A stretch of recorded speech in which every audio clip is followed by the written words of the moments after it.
Welcome back to the Xfinity Desk, and join with me, as we had all day long today, Tom T-Squared Taylor. Oh yeah, the makeup lady just came through, gave us a little brush. We are so ready for the last series of the day. I am ready, and the last series, an exciting one nonetheless. We've got Optic Gaming, of course, my brother's team, going up against Enigma6, arguably the second best, with on that giant win streak, doing great things, and even taking down CLG. So Optic Gaming definitely has their work cut out for him here.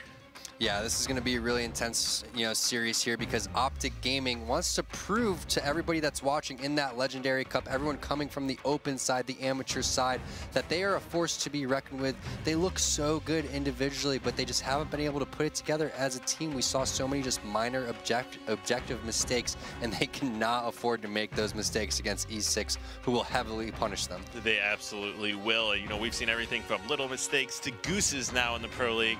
That's something that Optic Gaming is going to be trying to avoid. So let's go ahead and take a look at the teams. Of course, Optic Gaming, we've got Straight Sick, we have the player profile Maniac, and don't forget, we'll have that Skype Q&A, the arena there, coming up tomorrow night after the show.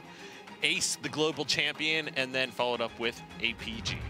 Yeah, and Optic a little bit, on the short end of the stick when it came to some roster changes. Flamesword ended up leaving to go coach, and then Nated, after they qualified for the LCQ, left them trying to scrap up for a fourth. That is APG, and APG getting a little bit of heat recently for not really playing up to par. However, Ace defending him publicly on Twitter, saying it's not all APG's fault, and it's not. It's a team game, and these guys need to band together here in this series. Ace always being a class act. I'm not sure where he learned that from, because he definitely didn't learn it from me.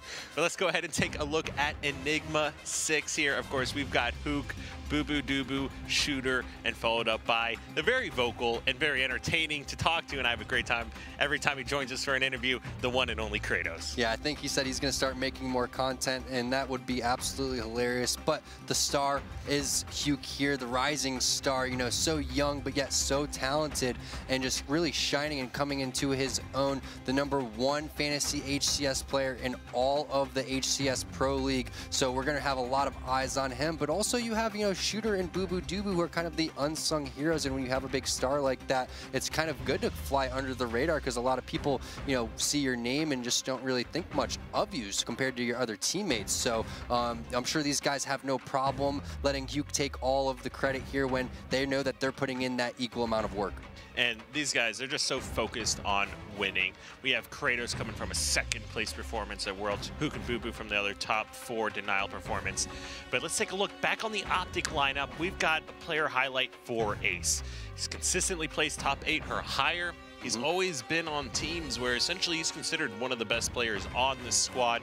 Of course, I'm his brother, if you didn't already know, and we both have a decent amount of accomplishments. We're not cool enough to be twins, but we've still done our fair share in the Halo community. And of course, he is the Halo 4 global champion, winning that clean $200,000 in that insane 1v1 against Pistola. Yeah, and one of the things about Ace is that he's such an intelligent player, right? He stays alive better than most players. He also is one of those players very similar to Heinz, how Heinz does almost everything for the team. When you look at communication, when you look at just overall play, Ace kind of screams to me, I can slay, I can do the objective, and I'm pretty consistent when it comes to calling out. So overall, a really great player, also a really great person. Yeah, not the best sniper, not the best shot, but one of the smartest, and you got to play to your advantages. He doesn't jump out like Hook maybe and 5-shot everything with a pistol, but if he's good at backing down, incorporating, bringing his teammates into the game, whether or not it's outside of the game, getting everyone grouped up and coordinated, or even in game, whether or not he needs to back down and commit to a different fight, or like we've seen so many great things from Commonly, just moving your position around to create advantages for your team and change the numbers game.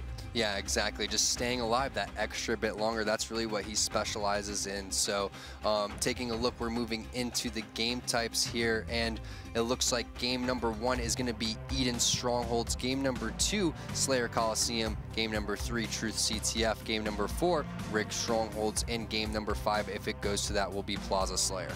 All Right, it looks like we do have the players in the game getting ready to start here. Let's take a look at the map. Of course, 100 points to win. And T-Squared, tell us about Strongholds here on Eden. Yeah, if you guys didn't know, the camouflage has been moved inside of the security. You can see it there. The overshield has been moved away from that red side over towards the pit. And then you also have the rockets, which are located outside. All right, and let's start this one off with Hook and see what exactly he's going to be doing this game. Seen so many great things before, and throws an amazing nade to pick up a kill on APG, push straight stick back, pick up a double, and grab that overshield. Great. I'm happy that we started off with Hook here because he's off to a phenomenal start. Yeah, picking up that overshield, getting the kills, and now making his way over towards the catwalk, which is also, in my opinion, the most important area to hold. Almost like you were talking about how the nest is so easily nadeable over there and really easy kind of to defend. I feel like the catwalk is very similar to that. So you're going to be see players probably holding that catwalk and red nest. That is the ideal setup here. You can also go for the triple cap. However, you can see Hugh just constantly playing aggressive. And then when you said nest, were you talking about the rig nest here? Previously? both nests. Both nests, yeah. All right, good deal. And of course, Hook, with that beginning overshield and picking up that double kill to start, take a quick look at what happened to start this one off. Looks like Boo Boo Dubu and Hook, no surprise there, just off to a great start. While Kratos, on the other hand, 2 captures for this team already in the first minute of the game. Yeah, and the triple cap so hard to come back from. You have to start somewhere, and it looks like Optic is going to try to make their way over towards the catwalk. However, they're just dropping left and right. The triple cap still in effect. It's not looking too good for Optic Gaming fans to start this game, and that's because of that impressive performance rate to start the game from Hugh. As I was saying all day, Kyle, the beginning strats are so important in Halo 5. You can't afford to go down, and especially in Strongholds against a top team. And look what Hook did just a moment ago. He was about to jump up top center, saw a grenade on the floor next to Straight Stick or Maniac's body, one of the two, and then walked backwards and grabbed it. Just shows how smart this guy is, always looking for whatever advantages the game will give him, and his shot is on par with the best as well. This is a quick early 40-point lead for Enigma6, and they're not slowing down. Yeah, but Optic is finally starting to play this one the right way. They finally got control of that red nest and then made their way over towards Blue Bend. They want to eventually get the catwalk. However, overshield and camo coming up very shortly. Hugh hasn't even died yet in this game, just rotating around perfectly. He did get that last overshield, so I guarantee he knows when the time is, and he's just making this one look easy. 2 minutes, 10 seconds in the game, hasn't even died yet. Picks up a double kill, still pretty much almost gonna live here. Is he gonna be able to get the overshield? He does not. It gets burned at 41. So Hugh just constantly putting work, finally dies when his team has 48 points. And that was an amazing start. Let me just take a quick look here. He was able to pick up 5 kills to start this game off.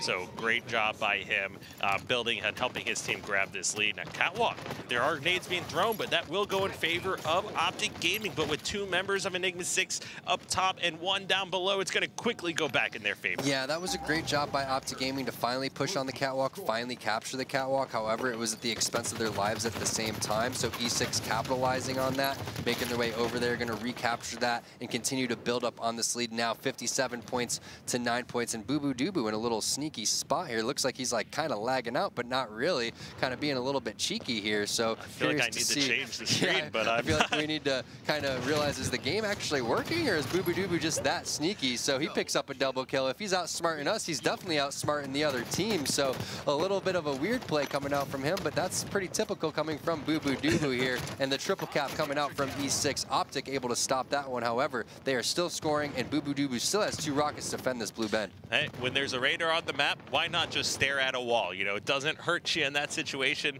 Unlike if there was no radar on the map, of course, that would be pretty much worst case scenario. But radar on the map, take advantage of whatever the game has or whatever the game is willing to offer you.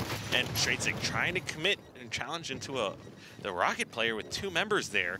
And I don't know about that one. Yeah. That looked like a wasted death. Well, I'm not sure if he still knew Boo Boo Dubu was over there, but the thing is I haven't really seen one cohesive push coming from Optic Gaming. It kind of seems like they're trying to do these pair things. I hope that they didn't discuss, guys, let's just roam in pairs, because when you go and say that, it seems like you really don't have much strategy as a team. So that rocket not necessarily connecting. However, E6 just so strong that it's really making Optic Gaming go into these awkward positions that they may not be used to. And I'm going to stay on board here with Enigma6, see what they can do. And Kratos picking up the reversal there on Maniac Shooter with the rockets in the kill feed. You can see he just picked up a kill on APG as well.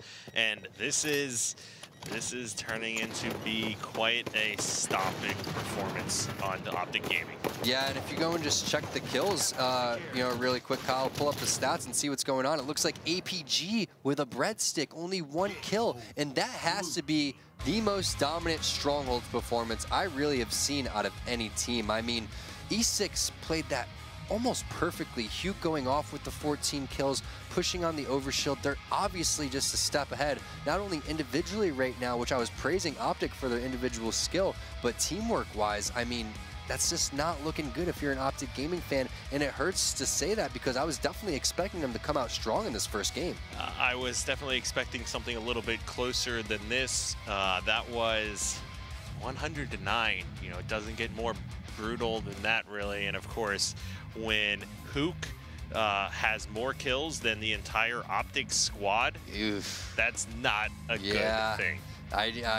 Anyone could pretty much add that up. That is 13 kills for the side of Optic Gaming. That is 14 kills from the side of Hugh. And here we can see in that replay, 2 perfectly placed grenades is going to take out APG. Straight 6 stuck down there as well. So you got to go back to the drawing board if you're Optic Gaming and realize, okay, we got completely stomped here on this first game. Let's brush it off. Let's look at the beginning strats first of all, if they're even at that point on their team. Because like I was saying, Kyle, you got to be worried, you know, in the relegations, if you're not in that top 4 area. You know, Halo 5 has had a lot of team changes. People have constantly been changing teams. I hope Optic's not in that mindset where they're already thinking about changing their team before the HCS Pro League has even concluded. But when I go and see a performance like that from E6 and a performance like that from Optic, that's really all I can think about. And Ace, you know, I've always expected the highest performances out of him individually. I always knew he was just like me, but even more talented or skilled. So I always expect, you know, great performances from him. But when you're going up against a team like this or Enigma6, you know, at the very same time, there's only so much you can do.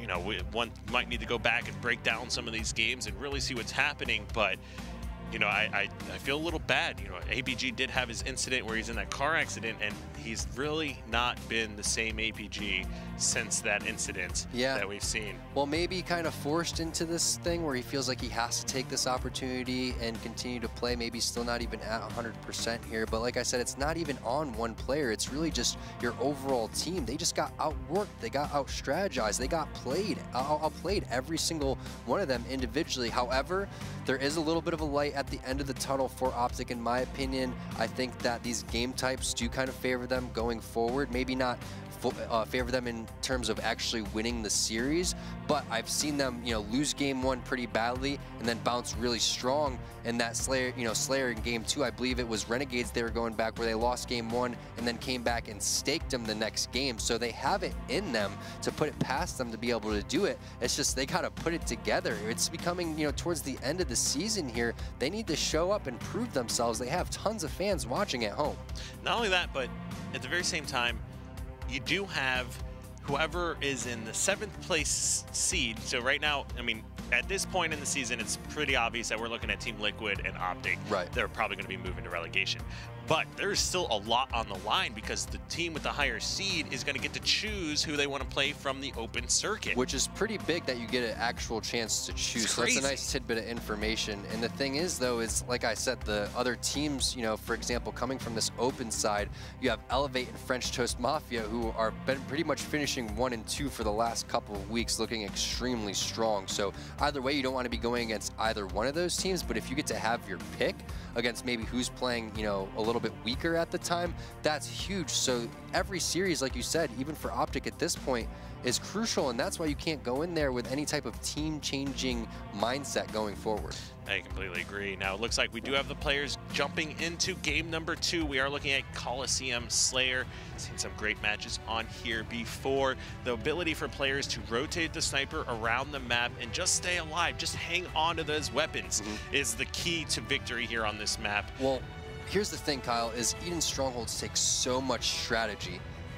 Slayer Coliseum, the strategy is pretty well known, and it's a pretty fast game type. So, if anything, Optic stands a lot more of a chance on this game type than they did in Eden Strongholds. And we've seen players much more so in Slayers than objective games. You can have somebody bust out in L-Town and just go 21-6. And if you got a teammate that's 21-6, as long as he is not baiting the hell out of you the entire time, that's always a great teammate to have. Yeah, and Hugh starting off the game with another double kill somehow. So that's 2 games back-to-back getting the double kill. Ace laying down some really nice shots. Those rockets still haven't been picked up, so curious to see if anyone's going to be able to make some moves like the position that Straight Six in.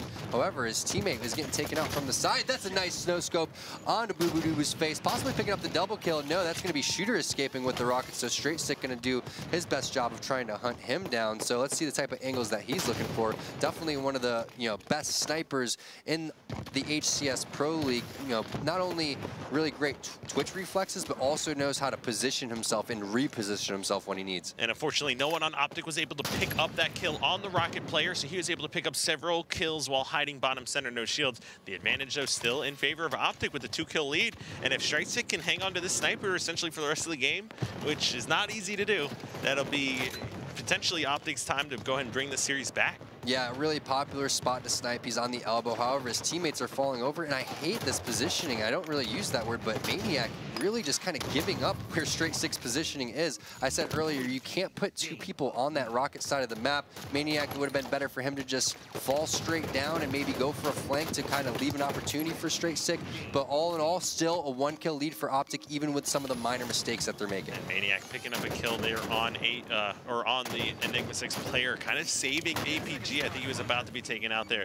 You do have Siler there from Enigma6 with the rockets, and of course that's going to be Hook. So we can go ahead and take a look at his screen.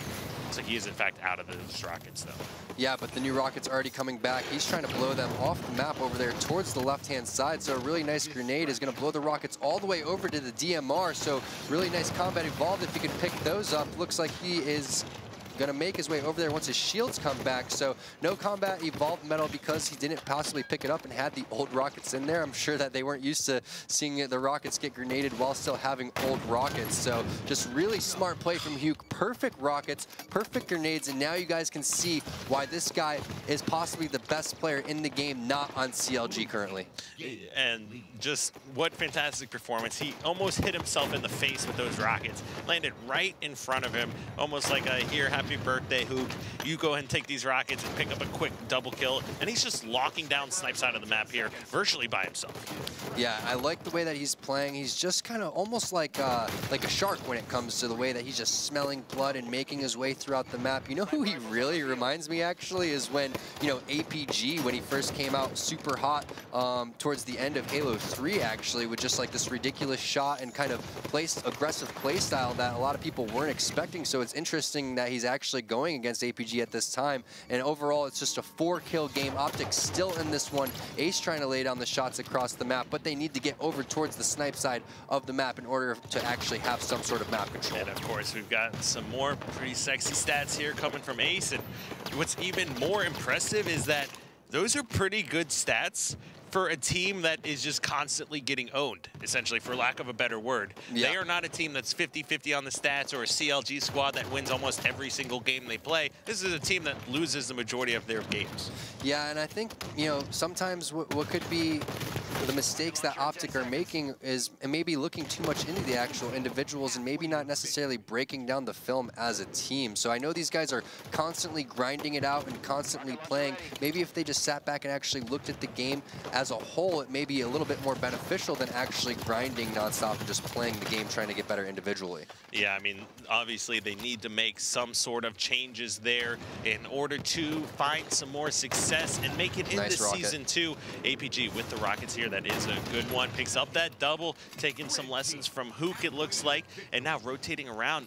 pushing over. He should be able to get control of Snipe Tower here for his team. Once he gets that double kill and he has that player on his radar, I don't think he spotted the player out on his radar, but he should be getting a little bit more aggressive and confident with these rockets. So he finally sees someone on his radar, still is going to slow play, and it looks like the game has slowed down to almost a standstill standoff here, and that's very common for E6. They love to slow the game types down, especially when they don't have power-up control, because that's exactly what happens. Now they've taken the guy to no shields, and he doesn't necessarily know what to do with the rockets, and they have the intel on where he's at. So curious to see how APG is going to play this one. Looks like he's going to shoot 2 long-range rockets instead of conserving those, so a little bit of a misplay there. If he would have just used the advantage when he had it, he would have been able to get these guys on the spawn trap, but just not enough confidence coming out from his end. I don't like that play either, those rockets. Maybe shoot that one, but just save the second one for at least a trade. Like, you got to be able to, even if you suicide yourself, your teammate has sniper, you could run back to the other side, try to get away with those weapons, but shooting long-range rockets is never a high rate of success. Yeah, and Maniac with the sniper here in the elbow, and it seems like that's where Straight Sick was sniping from as well. Very popular spot for him to snipe, and Maniac hitting the shot right there.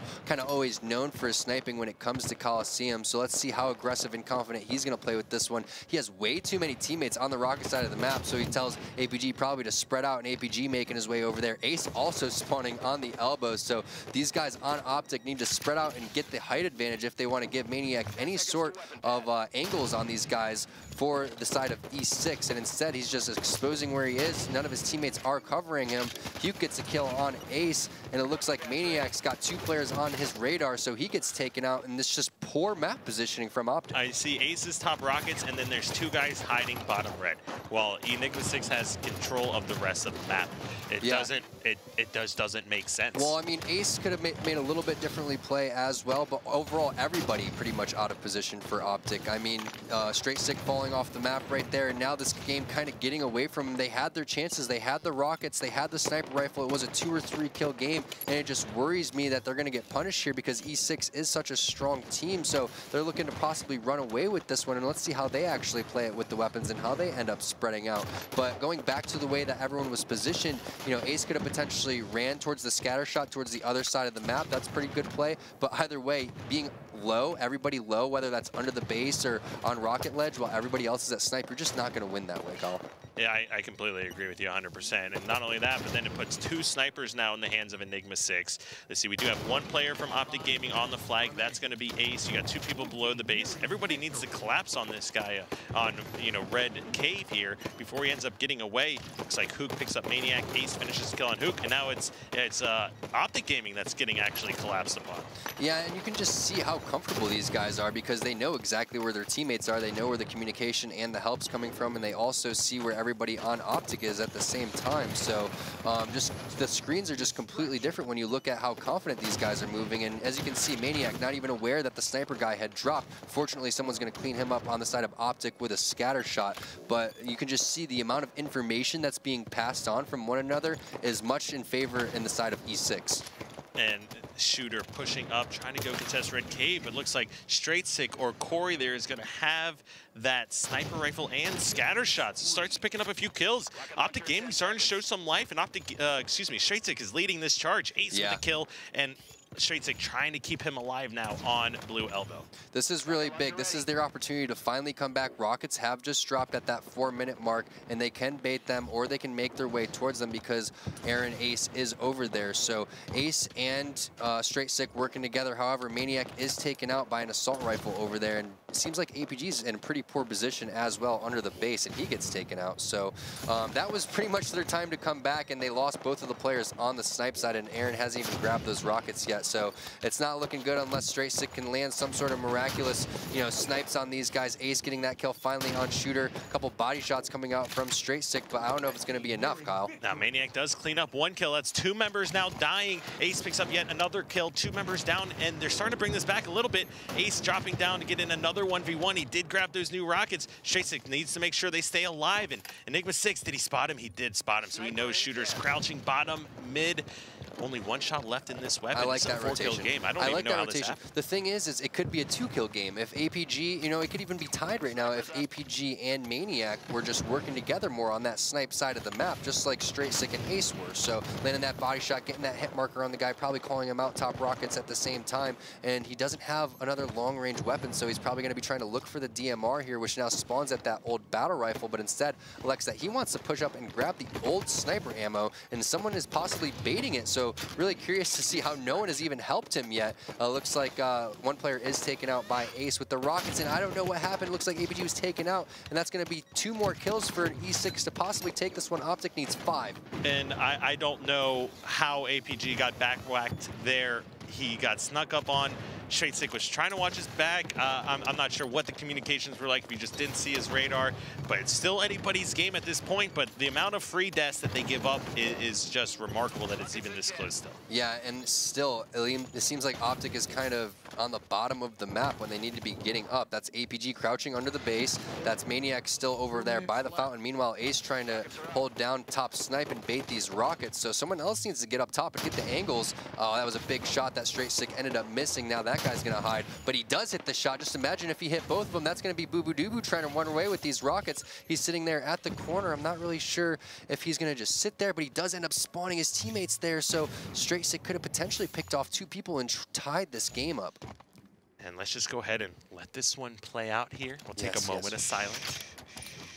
No, but I love the way that Straight Sick has constantly been moving around. I wouldn't even doubt if he goes and takes a different angle after that. But look at Ace and Straight Sick just constantly working together, controlling the power-ups, controlling the power weapons, excuse me. And there he is going to end up rotating. Only 1 minute and 10 left in this game. And look at these guys kind of crouching over here. He does have the scatter shot. It looks like he does have the intel too. So if he would just walk down and maybe look for that angle on those guys, he would be able to get that shot.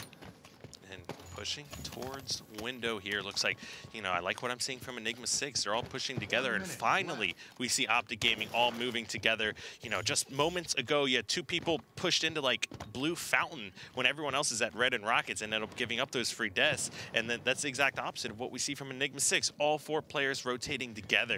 But I do like what we're seeing from Straight Sick here. You know, it's kind of risky to be on this ramp with Sniper Scatter, but if he hits a couple headshots, he can quickly close out this game. Less than a minute left. It's so crazy just looking at the player outlines and having all of this information, because who would have thought if you're on E6 that you rotate over to snipe side of the map where everyone originally was on Optic and now nobody's there. 25 seconds left. These guys need to get a kill in order to tie this one, and this is pretty much as intense as it can possibly get. Yeah, I can't wait to see how this one plays out, and I am so impressed by Optic Gaming that they're able to close this one and bring this one back essentially. 10 seconds left, and of course if they get 1 kill, this will go to overtime. Yeah, and Ace, I'm not sure if he has any more rockets left, but there's only 5 seconds, and these guys are taking way too long to collapse. There's a kill with Huke on the rockets. That's going to be 49 to 47. They got to pick up 2 kills quickly, and that's going to be game 50 to 48. And you just look at the such minor mistakes that these guys are making, and they're just throwing away these games, Kyle. I couldn't agree more. They needed to rotate more quickly. Straight Sick leading the way with the scatter snipe. I'd like to see someone else take his lead so he's not having to check all those corners. He can actually have that sniper out zoomed in on different angles. And like we see here with the stats, Boo Boo Doo Boo, 9, 12 assists and 12 deaths. So a lot of assists coming out from him. No surprise here, Hook leading the pack, 18 kills, 13 deaths. And then Ace also doing pretty well, but still racking up a lot of deaths here. And then APG, 10 and 17 deaths, a little bit too many deaths than you like to see here. It's just the positioning was a little bit worrisome for me. You know, when I saw Maniac on the rocket ramp, you know, when Straight Sick was sniping there, and you saw like the difference of what it was like with Straight Sick working with Ace compared to working with Maniac, and that's how everybody needs to be working together. You saw E6, a 4-man unit pushing together. Just imagine if Optic was working as well as E6 was as a team, these games would be completely different. It's just all of these minor mistakes in positioning and all of these kind of misplays here are just, you know, the pretty much demise of Optic right now. Yeah, I mean, look, Ace winning a 1v1, Straight Sick with some sick snipes. I mean, and it still could have been these players clutching it up to win it. Like, Optic Gaming still had the ability to clutch it and win it. You know, if Straight Sick hit one or two more headshots there, or took out that rocket yeah, initially. Well, the rockets originally with APG, when he had the 2 rockets, he gets this double kill here, and this is when he needs to play aggressive. So he gets the double kill. Now you immediately just need to push over to top snipe there instead of just crouching your way around the map. What's the point? You just got numbers. You should be playing really aggressive and forcing the spawns and collapsing on the people that are going to be spawning, because if you have the information on where the other 2 players are, then you know that they're going to be spawning on that area. And right there, I don't understand how Hook is able to get up behind them in that situation, pick up a free backsmack kill, and that 50-48. Yeah. I mean, it could have gone either way. So many different things, so many big swings of kills that could have happened in favor of Optic Gaming. Yeah, and the momentum completely on E6's side now, and Optic Gaming, they're going to have to come back. Truth CTF, they're definitely solid at Truth CTF. E6 definitely really good at CTF's Truth as well. But how do you come back from a loss like that? It has to be so demoralizing when you're trying to get your feet under you, you're trying your best to, you know, win these games, and it's just minor mistake after minor mistake. I don't even know, you know, what Optic could potentially do to bring it back besides just taking a look in the mirror, really. I completely agree. We do have the players ready here in Truth. Capture the flags. Go ahead and take a look. Of course, it is the first 3 captures to win. We do have the camo. We do have fuel rod and sword. So we've seen exciting action on here already. You know, I'm really looking forward to seeing if Optic Gaming can go and bring this one back.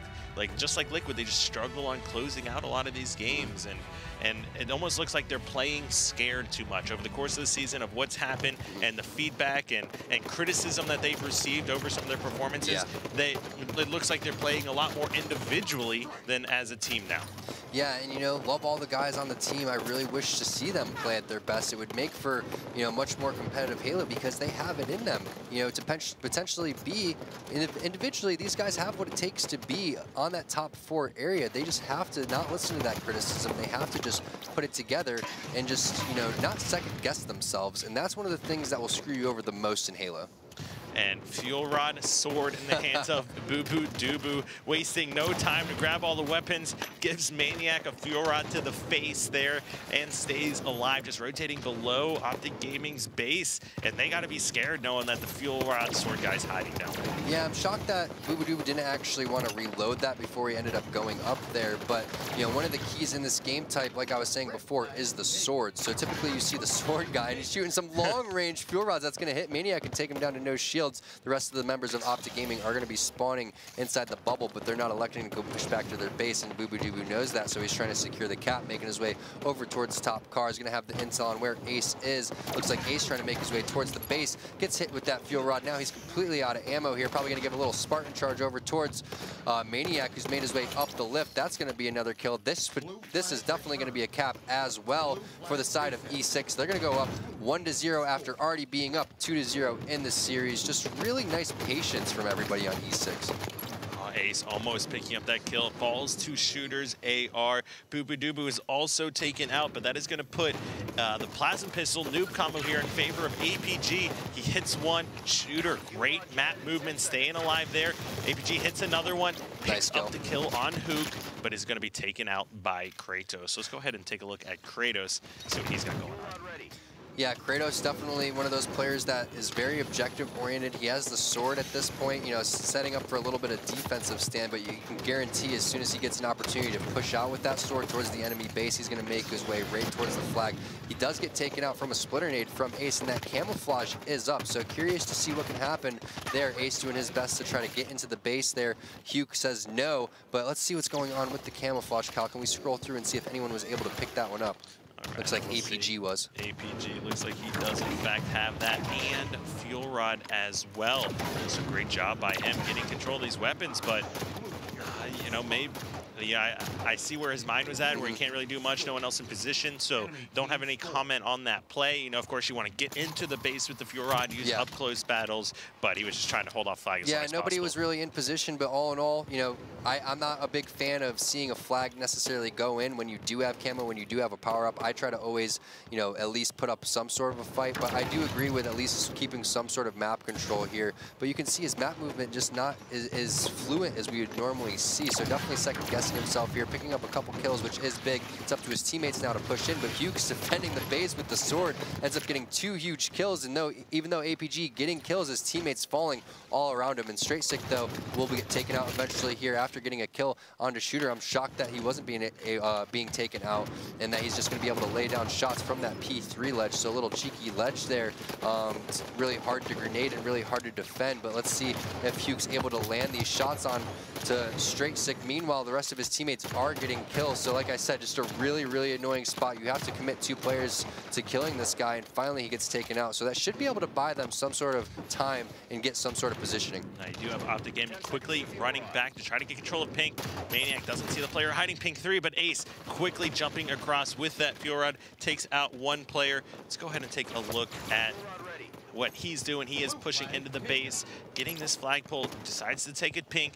APG's trying to cover him there. So this is really good. This is really good for Optic Gaming. Camo is coming up soon. There's only 1 player that could potentially stop this cap. I'm not really sure who that player is, so they're just going to give this one up. The thing is at the same time, Camo is coming up. So if they can all stay alive and maintain map control, they should be able to get in position. And finally, we've seen some sort of teamwork and momentum coming from Optic Gaming. Now they get 3 dead. That Camo gets left for Ace. Ace picks that one up. He sees Boo Boo Doo Boo, so I'm curious to see if he's going to try to clear that guy out of the base. He looks like he's going to go for the Fuel Rod instead. So I do like this play from Ace. However, he does need to get back ASAP. Someone else does clean that guy up, so now he can shift his focus over to Kratos. That's 3 dead, and I think this flag is getting pushed in, so Huke is going to be taken down to no shields. I'm not sure if they are going to be able to cap that one. They are, so that's tied 2-2 now. Optic Gaming really turning this one around. And what a way Camo can just change the outcome. Ace runs in, grabs flag, runs it back, puts in the first flag cap, grabs Camo, picks up another kill there. Would have liked to see him get that kill on Huke.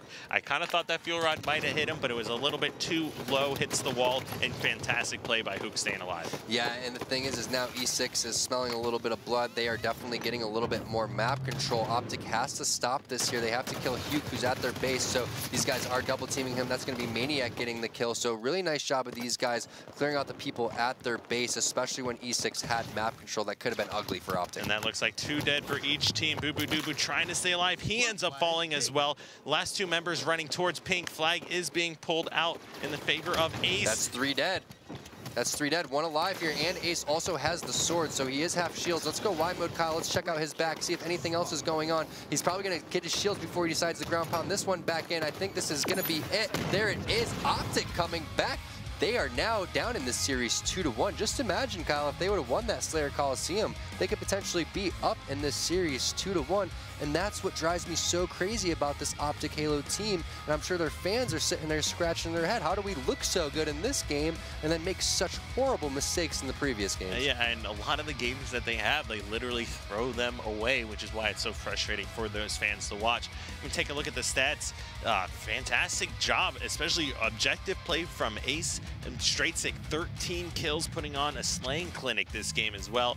Huke doing what Huke always does, but that was a 2-0 lead for Enigma6, where the momentum just completely switched. 2 sword flag runs involved within that game, and just like that, we've got ourselves a series again. Yeah, and what's really interesting is we look at the first series of the day, the CLG versus Liquid series, and it kind of played out the same way, where Team Liquid dropped the first 2 games, then all of a sudden, you know, they come back, win game number 3, and the series has technically started for them. So I'm curious to see if Optic will have, you know, a different fate compared to the CLG series, because CLG ended up winning that one 3-1. So now that they're all kind of warmed up and playing, you know, true to Optic Halo form, let's see if they can turn it around in this game 4.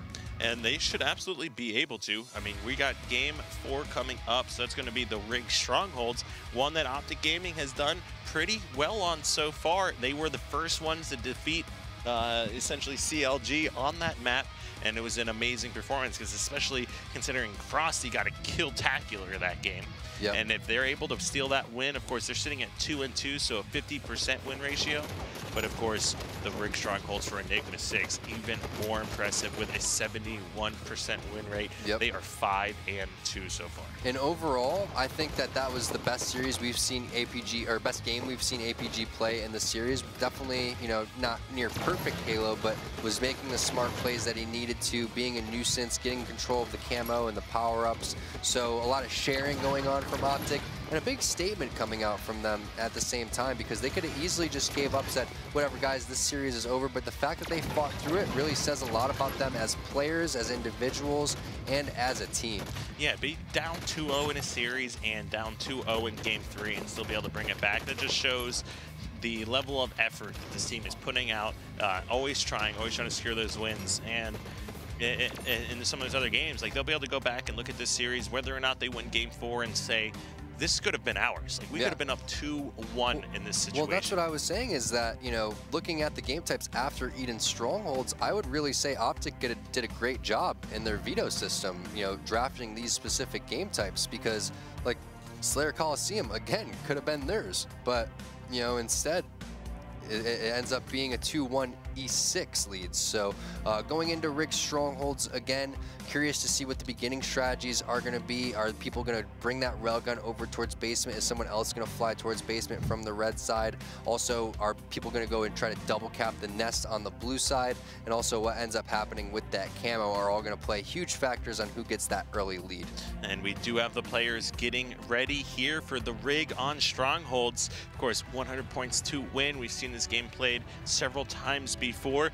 Optic Gaming showing some life here in the last series of the night, and they are definitely going to need your hype and love if you're an Optic fan in order to bring this one against one of the best teams in the league in Enigma6, a team that defeated CLG. And right off the start, we've got Ace picking up Railgun and going Tower 2. Yeah, and it's pretty surprising that no one came from that mid-bridge area. Typically, that's a really epic fight to start the game. It looks like Shooter getting a little late start towards the game or something like that, making his way from the carbine over towards the basement area. But love the way that Ace is playing this one. Really surprised again that no one came from that mid catwalk, but they picked up that camouflage. They have the railgun. However, Huke with the scatter shot has to be taken down if you want to get this basement. And he did grab 2 kills. Good job staying alive, and Ace is going to be able to secure that basement. He doesn't know that there's a player right next to him. And he does win the 1v1. Great heads-up play with that railgun. Scattershot still down in basement, and Optic Gaming, like we said, showing some life. Yeah, showing some life. However, no one was in position to help Straight6 capture that nest. However, Ace going huge, getting a killing spree already 1 minute into the game, says, I'm going to capture this nest. Let's go, baby. He wants this, and he's going to take the basement, take the nest for his team, and still has railgun. And of course, if you do look at the bottom right of your screen, you do see those stats up once again, and those stats will be going up even further after this series as Ace is doing work once again, picking up and essentially MVPing the capture of basement and nest to start this one off. Yeah, and the thing is this is the perfect setup for them. He just needs to slow play this. They need to wait for the pick, and then they couldn't collapse. But once they collapse, they need to realize that the other team is going to end up spawning on the carbine. So it's really just a matter of numbers here and just making sure that you don't give up a death if you're Optic Gaming. So Ace missing that railgun. Is he going to be able to get the kill onto Kratos? No. So a little bit of impatient play from Ace. If he would have slowed that down a little bit more, could have definitely caught Kratos off guard. And as you can see, as soon as they got that kill, E6 decided to push. Yeah, Huke with a great thrust slide to avoid getting shot there, and he is an extremely aggressive player. If you don't hit your shots there, he is going to take you out. There is no question about that. You can see in the kill feed, Ace does pick up a double kill. Now Huke trying to contest BR base hill, but he is also taken out, almost a trip cap, but instead Optic Gaming showing some more life once again. Let's go ahead and take a look at Straight6 as he has that new railgun. Yeah, Straight6 with the railgun, and I'm not really sure what ended up happening with that camouflage, but either way, Optic looking pretty strong. The camo's still up, so they're definitely going to have to bait this or either make their way towards it. They did have the caps for a little bit, and they did end up losing basement, so the camo does get burned. Optic needs to make sure that they can defend the nest. They have way too many people over towards that basement area. They don't need 3 people looking over there, but fortunately for them, no one on E6 exposed that weakness and made their way over towards the nest side. And APG just taken out in BR base by himself. Like, that's one of the plays you have control. I'm not sure why he was over there. I don't think he could have spawned there with the other players. It's one of those kind of just question mark plays. Yeah, and the thing is then you die, and then E6 decides, I want to push, and then that's what I'm talking about, getting heavily punished. Really nice ground pound from Straight Sick. However, E6 decided they wanted to go over towards Nest. I'm sure once they clear Straight Sick out, they're going to be double capping this as well. So APG's only option is to sit here and capture BR base. However, E6 is definitely going to try to contest. They have the numbers and they have the advantage. So let's see how APG ends up playing this one. Gets hit with a nade. He's going to have to wait for his shields here. He needs to make sure that he gets the height advantage before he decides to push. So the fact that Huke is a little out of position is a good thing for him. Ends up getting that kill, and now this is their opportunity to go. Yeah, just like when APG died before. Huke gets taken out trying to be a sneaky little beaver there, but instead APG finds him, takes him out, and this is what Optic Gaming needs to do to find an opportunity to push out. Great job by Kratos staying alive there and rotating around. Several members dying for Enigma6, but still just not enough pressure from Optic Gaming to start getting control. Yeah, I like the way APG is playing this one. He could have definitely, that's a weird perfect kill. That was the sickest perfect kill I've ever seen. I've never known you could actually do that. Yeah, I didn't know that either. So I like the way he played that, though. He could have easily dropped down and traced Kratos, but he decided, you know what, I'm in a really important position.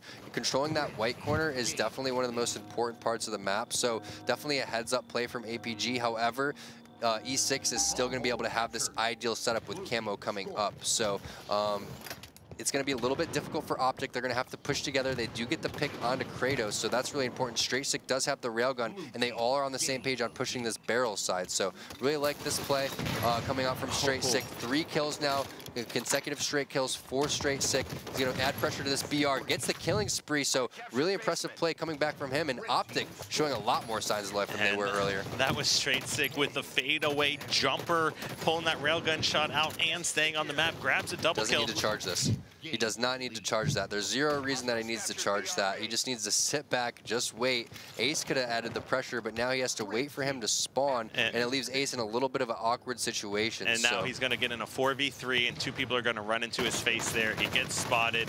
That was just a bad play. There's no other way you can put it. That was a bad play. That was a bad play. Fortunately, he spawned up, but he did leave Ace in a really poor position. So definitely got to think about what your teammates are doing in that given point in time. Also, sometimes some communication errors can happen where people are freaking out that they're capturing BR base, so maybe he felt obligated to go and challenge that. Either way, needed to just slow play it, and that's the thing that, you know, CLG and these top teams like E6 and Envy do so well, is deciding when they want to stop the cap, when they want to go for the triple cap, and when to just actually set up, and that's what sets the top teams away from those next level teams. Yeah, I mean, that reminds me of, like, there's a splinter nade in between you and a sniper. It looks like he just jumped through the splinter nade to grab the sniper and died. You know, you can't just go, just because the hill's being captured and you think you can maybe get over there, doesn't mean you should ever go for it or even remotely go for it. You need to make a good decision, and the good decision was not made. Yeah, and the thing is, though, they still have a pretty solid lead. So they're going to have probably 1 or 2 chances before the lead is pretty much tied up. In order to make her push here, and it seems like they really like to favor the barrel side of the map. Fortunately, they do have the railgun too. Let's see if Maniac could do something with it. Really nice 180 to get that kill onto Shooter. Ace picks up a kill as well, so they do have the numbers. Looks like Boo Boo Doo Boo's taken down to 1 shot, so it is a 2-on-2 here, and I like that they pushed on the barrel side of the map. It's definitely something that they've talked about. They've realized Nest is way too hard to get. Straight Sick needed to get that kill. You know, but it seems like they are on the same page, which is a really good sign. And great nade by APG there. That was Straight Sick getting outshot. He had him on radar. The guy wasn't looking at him in front of him. He missed like 3 shots or so. Looks like Ace just picked up the scatter shot as well. He gets taken out by Shooter. And looks like... Let's see what APG is doing if he's able to capture that one. So that's really big from APG. That nade was pretty godly to sit there and throw it exactly... Ooh, look out for that. To throw that exactly where the camo was and then go and capture Nest was a really big play in this game. However, his teammates have to follow up and make sure that E6 doesn't just get Nest for free. And Scattershot player is taken out. Ace with a quick double kill. There's only 1 player in Nest. He's not going to be able to pick up the kill with these nades, but he is pushing over. Oh, that player was no shields that whole time. They should be able to double cap this Nest. They didn't choke spawns. They did not choke the spawns there. So they will get the carbine spawn, and they will also be going towards the Nest. However, it does look like APG was taken over at the BR side of the map. Seems like he's died there a little bit too many times this game. Ace maybe could have thrown those nades earlier instead of helping with the scattershot guy. I'm not really sure, but either way, they do not have the control right now that they need. The couple close battles. Ace does pick up the trade there. Shooter takes him out with the scatter shot. Take a look at Hook here. Lots of nades being thrown into Snipe Hall, but control and a tie game still in favor of Enigma6. But this is about to be a triple cap in their favor, and they do go ahead and pick up that nest. APG's putting in the BR base tower. A little bit of a team nade there from Hook. This is the big play right here. Optic now has the railgun. I'm not really sure who picked that one up. Now Shooter getting a double kill. So if you're Optic, you really need to back off here. Huke did not see that player around the corner. That is Ace with the railgun, so really nice job by Ace, but he gets taken out by Huke as well. And here goes the capture and basement. It looks like all of Optic now flooding in towards this basement, but they are getting triple cap. There goes the clear out. It's going to be so hard for Optic to come back from this one now that it is a triple cap. The time is just going to go so fast. First to 100 points is going to walk away with this one. Boo Boo Doo doing his best to keep Maniac over that towards the nest, and that's going to be the series. That's going to be the game. E6 walking away with this one 3-1, and again, just really, really small mistakes. They did have pretty much even kills, maybe even out. Yes, they did outslay them. So they're right there when it comes to the power of the actual kills that they need to get. It's just really small strategic errors, like we saw APG charging into that BR area and making sure that we didn't use that camo effectively. And it's just unfortunate because they really played those last couple of games so much better than the first game. I would really like to see what they're doing when they're playing at full potential. But Kyle, that's been the story of their entire season. It really has. I mean, the first game was a blowout, no argument there. But every other game from there on out, I feel like it should have been Optic's game. They really should have been able to win it and close it out, but Enigma6 just a little bit too clutch, Hoop just a little bit too big, and they come home with the victory once again. Yeah, and hats off to E6 because, you know, it's not like Optic was necessarily playing their best, but I feel it hard to believe that, you know, E6 was playing at their best at the same time. So it's always a really rewarding victory when you know you're not playing as good as you should and as dominating as you should, because I feel like we really saw them full form in that first game, but still a really good sign for E6 fans to walk away with this victory. And that APG perfect kill, the AR-BR combination, that was really cool to see from him as well.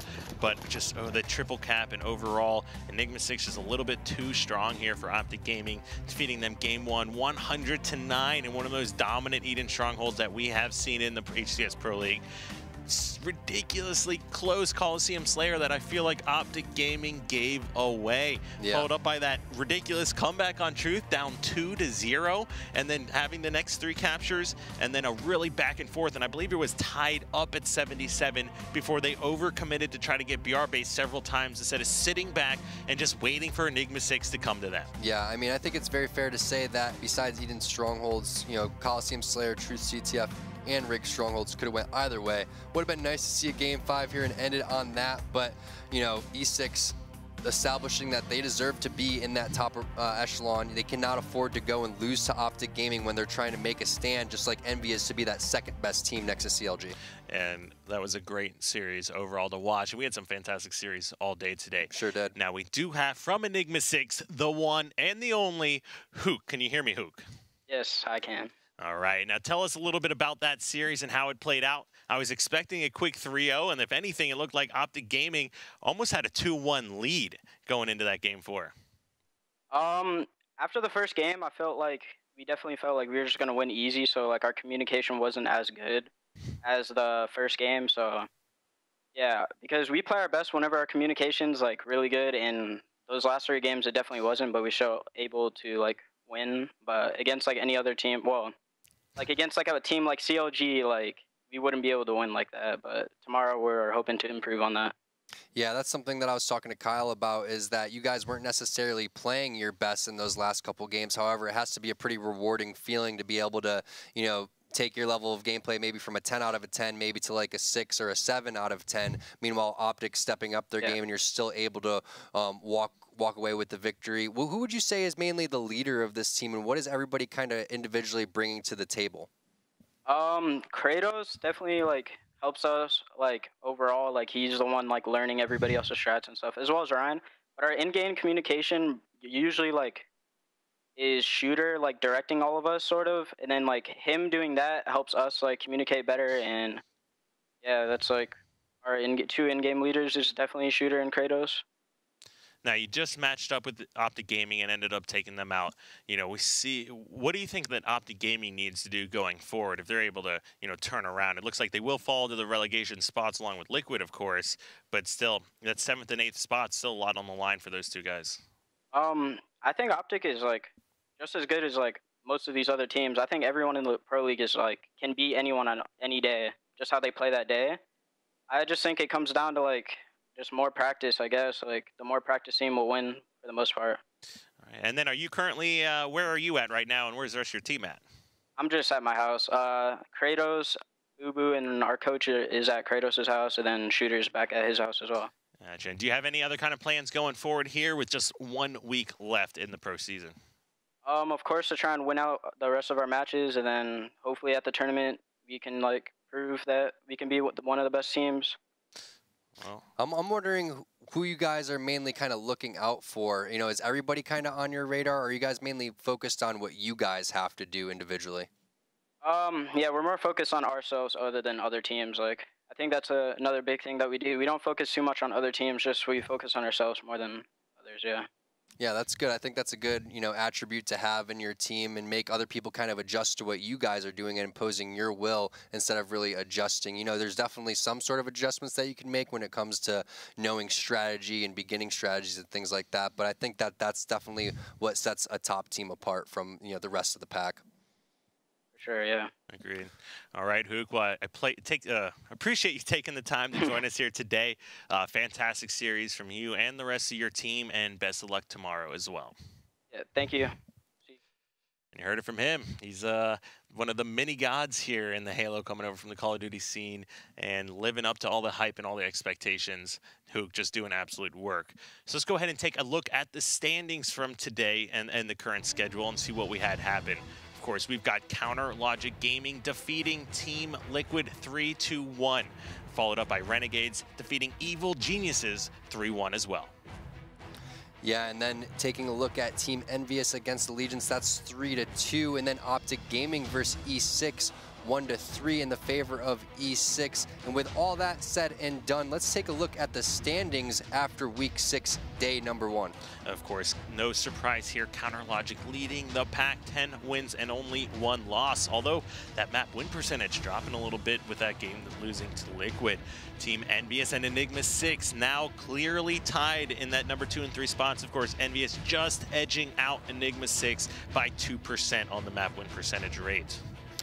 Yeah, and then, you know, the battle is pretty much for this 4th, 5th, 6th place. Who wants to get into that 4th spot? It looked like Renegades really wanted that today, taking down EG with that 6-5 record. Allegiance 5-5. Evil Geniuses 4-7. Not mathematically out of it yet, but they're going to need a little bit of help from Renegades and Allegiance, and also need to win out in order to make their way into that top 4 area. Then finally, we have the 2 teams facing relegation coming up soon. That's Optic Gaming and Team Liquid. You know, the guys in the legendary bracket are just chomping at the bits when it comes time. And of course, really interesting fact is that Team Liquid's win map percentage rate is higher now than Optic Gaming's. And of course, this is only day 1 of Week 6. We still have a lot of matches in tune or in store for you here tomorrow. Let's take a look at that. Match 1, we've got Team Liquid going up against Evil Geniuses, and like we saw Team Liquid versus CLG, they're looking a lot stronger here. And then another giant mountain for Optic Gaming to climb, but it's something they are able to do. They've already beat them in a game before, and that's Counter Logic Gaming. Then one of what's really on the line for these teams in that battle for finals, Enigma6 going up against Team Allegiance and Team Envious going up against Renegades. Yeah, these matches tomorrow are so important. I mean, look at Team Liquid versus Evil Geniuses, for example. That could be the breaking point for Evil Geniuses. If they end up going down to the team that is in last place, you know, who knows what's going to be happening after that. And then Optic Gaming versus CLG, E6 versus Allegiance. All of these games matter so much, especially for these teams that are just trying to, you know, claw their way towards the top. And Tom, tell us a little bit about the skins. We saw them throughout this series, but of course, they are out as well. Well, how jealous I am of the skins, or what? Because you know what skin I want. Yeah. No, I do know what skin you want. I love the Optic Gaming skins. I think all of the skins look great. You know, you can check them out, halo.gg/skins. You have the CLG ones, you have the Optic ones, you have the Evil Geniuses ones, you know, assault rifle skins, pistol skins. You also have the Halo Championship series armor, and overall you can get you know, these skins to support your teams, and there's nothing better than giving back to the people that, you know, show so much support to everybody else. So it's just a wonderful thing that 343 is doing, and like I said, I'm jealous. Awesome skins. I have them all myself already. Just got to support the players. And of course, for any kind of news, standings, and schedules here, make sure you head over to proleague.com/Halo for all the information and news there. Lots of great areas to check out what's been going on, announcements for next week. Of course, there's going to be information about finals and things on there as well, so make sure you check that out.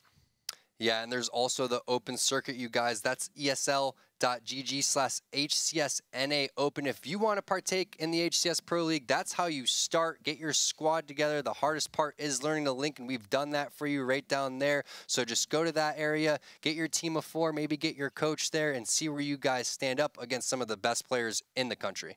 And of course, don't forget that tomorrow night, after the broadcast has ended, Maniac will be available for the Arena group chat put on by Skype there, where you'll be able to enter into a conversation, ask him questions, hear a little bit more about behind the scenes, talk to him about today and tomorrow's series, how close they were to almost beating Enigma6 there. That could have gone either way. But of course, we appreciate everyone at home watching, and we will be back with more action in Week 6, Day 2 of the HCS Pro League here at 5 p.m. Pacific Time. GG's and good night.